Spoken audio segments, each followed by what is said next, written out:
everyone, and welcome to this month's episode. This is Irish American Heritage Month, the month of March, also St. Patrick's Day on the 17th, and we have a lot of festivities that are going on, not only at the IGSI, but all across the U.S. A lot of parades that are going to be happening, so you might want to check with your society to find out when some of those dates are for this year. And we've had a chance to kind of look at ahead to the summer to see when some of the Irish festivals are going to be held this summer, so you want to stick around for that. But first, let's take a look at what we've got going on for the month of March. Our Irish Saturday for the month of March will be held on March 9th, so stop on by the Hoffman Research Library, which is located at the Minnesota Genealogy Center in Mendota Heights, Minnesota. Now here's an opportunity to get some of your Irish research questions answered. The Minnesota Genealogy Center is located at 1385 Mendota Heights Road, Suite 100. You can also stop by the library during regular business hours. To find out more about the library and hours of operation, go to the website at mngs.org. And our March monthly webinar will feature genealogist Joe Hunter, who will be presenting a session called The Mysterious George Hunter, Persistence and Methodology Prevail. That webinar is scheduled for March 23rd. Joe will be talking about breaking down the brick wall when researching this elusive ancestor. Some ancestors can be so difficult to find that you think that they may have vanished intentionally. Using alternative methods in your research can compensate for missing and incomplete records by uncovering indirect evidence. That may help break down those stubborn research mysteries.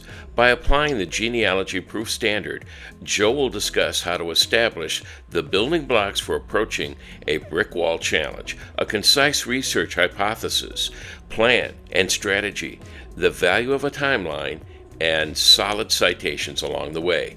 Again, that's going to be on March 23rd. Now, when we talk about the summer months, a lot of times we're talking about the Irish festivals, which go on throughout the summer and into the fall. And we'll have a list of some of those Irish festivals coming up here in a little bit. But we also talk about the preparations involved for these Irish festivals, which start, in some cases, right after the previous one ends. And in some cases, a lot of these folks are preparing not only for the Irish festivals, for festivals throughout the year.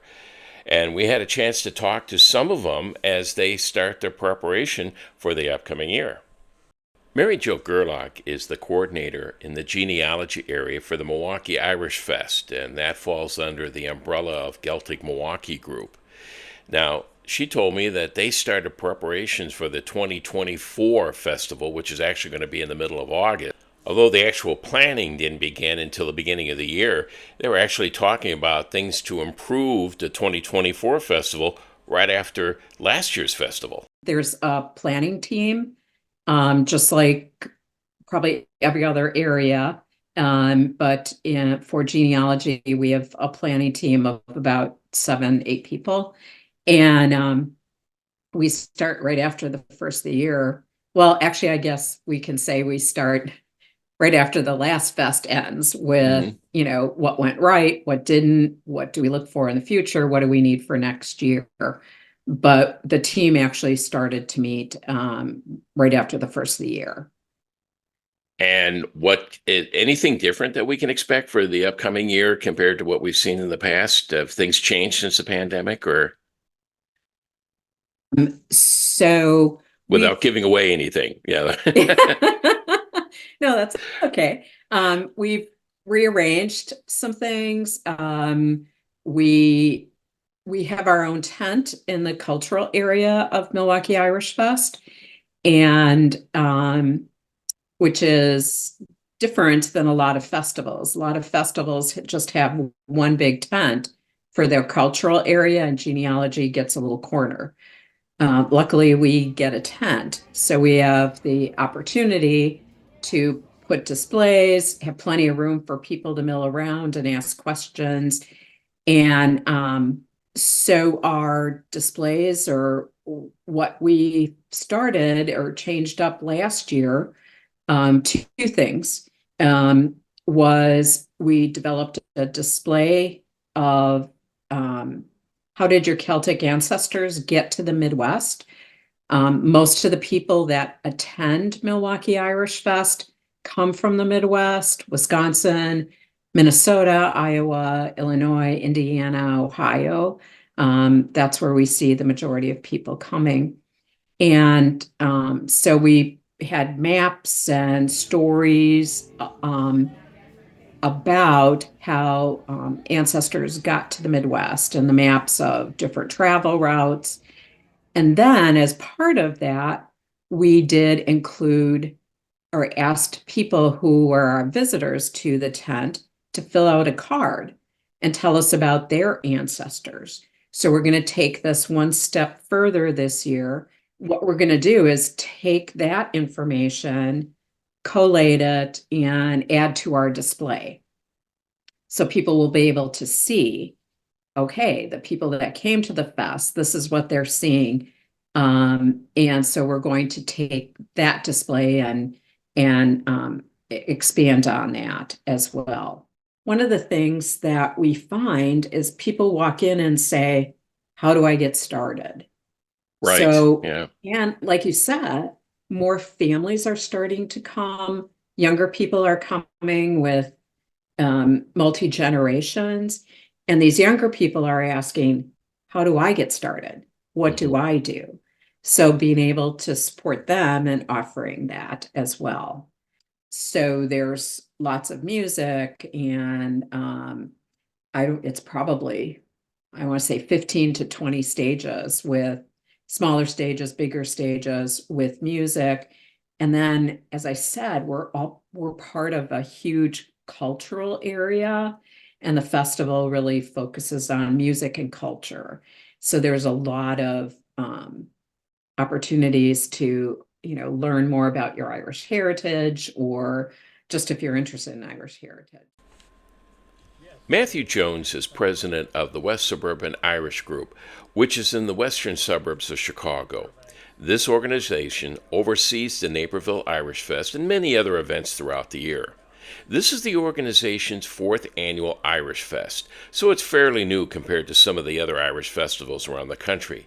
Matthew said that the group started as a small gathering of individuals that put together a St. Patrick's Day parade, and the organization just grew from there. We started initially with a small parade. That's how our organization got founded. A bunch of people got together, and then we kind of expanded from there into this membership of over 300 plus members, where we now do all these different events. We give back to the community. We give scholarships out, donations to different charities. So it's really interesting to think about how one single event created a whole organization. So we're starting off with our St. Patrick's Day Parade. It's going to be on March 9th. It's actually a little further than it was last year. It used to stop at Water Street down in downtown, but now they're giving us a little extra area to make it a little longer, but they also realized how crazy it got at the end of Water Street with traffic. So and how important the parade really is too, right? Exactly. So they want to give us more time, more space, and it just shows that the city's behind us and the community's behind us. And since this is one of the newer Irish festivals around the U.S., they did make some changes in location, and it turned out to be quite successful. Kind of getting into the start of the season of really focusing in on how we can make this better, get more people at the gate, and be able to have a successful event. For the ones that attended last year, we're going to plan to be better than we were last. Our organization has always been, not only to promote Irish culture, but to also be that foundation of an organization where we give back, as much as we want, as many people as possible. We do cater to families, we do cater to all generations of people. And of course, even the non-Irish, we love to have them too, because then it's just more people we can educate on this culture that's just such a rich and immersive culture that a lot of people just don't know about, because as with most cultures, people start losing their roots as they get older, because they're not passing along this information to younger generations. So we're also trying to preserve that history by being able to pass on different events and things to new generations. If anyone came out last time, we expect a little different things, different bands, different vendors, and just a general experience that's hopefully going to be even more impressive than it was last year. more entries, more individuals, more tourists, people who venture would know where we are. And it kind of will pull in the whole community in general. And it actually did really well. We've got people from all around Naperville that came in, as well as, the western suburbs, and even tourists that were just visiting. So there was a lot of good mix of different people that came. And I think the location that we have really did well for us, and we're hoping to continue that with this coming year. The Irish Fair of Minnesota is one of the older festivals around the U.S., and last year I had a chance to talk to Tom Whalen, who heads up the Irish Fair of Minnesota, and he was telling me post-pandemic, more people are showing up to the festivals than in the past, and that is great to see, including a lot more families. The further away we get from the pandemic, the more interest people are in coming out of their cabins. We're trying to put together an event that's compelling for the next generations without alienating the people who got us to where we are. Now, we were founded in 1980, right before the Milwaukee Irish Fest, and so we've had a good, except for 1 year off in 2020, we've been at it for 43 fairs, and we look forward to coming back again next year. The crowd has been returning compared to the previous year too. It has. Less reticence. Of course, it's always people look up at the sky to see what's going on before they decide to make their plans. As we're in St. Paul, and many of the residents of the Twin Cities are over on the other side of the river, so they have to decide whether they want to make that commitment to come over. But they did, and in a big way this year. Are you all set to head to an Irish festival later this year?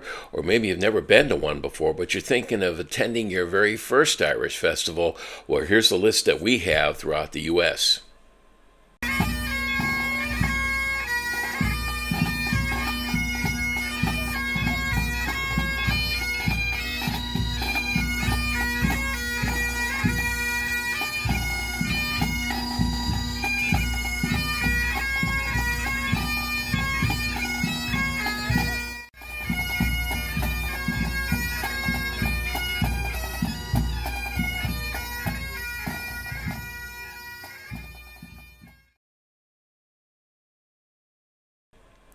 And if you know of any festivals that you can add to our list, why don't you send us an email at podcasts@irishgenealogical.org.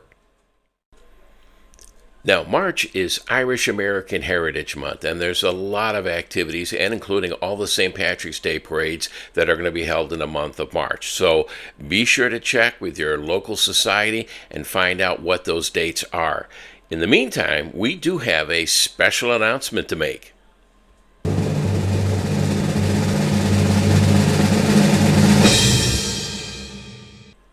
And on March 18th, the IGSI will host a social gathering on Zoom from 5:30 to 6:30 p.m. Central Time. We'd love to have you join us and tell us your favorite St. Pat stories, ask your burning questions, or share your advice and your research triumphs. And for those of you who are members, you'll get an email with all the details coming up right around the 24th of February. So be sure to join us. Once again, I'd like to thank Mary Jo, Matthew, and Tom for taking some time out of their busy schedule to discuss their plans not only for the month of March, but also for their upcoming festivals later on this summer. And if you're planning on being in the Minnesota area and you are an IGSI member, we're going to be looking for some volunteers to man the booth at the IGSI tent. That'll be at the Irish Fair of Minnesota later on in August. So you can look on the website for information on how to volunteer for that. And later on, we're going to be talking about some things in Irish culture for the month of April, and we're also going to be talking about when our Irish Saturday is going to be for the month of April, and what about our webinar coming up for the month of April. Well, we'll be discussing that as well. So until then, have yourself a great month, and thanks for joining us. Are you a member of the IGSI? Well, here's all you have to do. Head to the website at irishgenealogical.org. There you'll find the join link on the left side of the page, and that's where you can sign up and become a member. You can also register for any of the webinars this year on the website as well. And as a member, you can also see past webinars from the previous year. And besides enjoying all the members' benefits, you can always sign in and go over many of the programs and services that the IGSI has to offer. And that would include viewing past webinars, surname interests, and the e-newsletter. So sign up now. For more information about the Irish Genealogical Society International, go to the website at irishgenealogical.org. And for questions regarding the podcast, send an email to podcast@irishgenealogical.org. Would you like to help out and volunteer at the IGSI? Go to the volunteer link at irishgenealogical.org.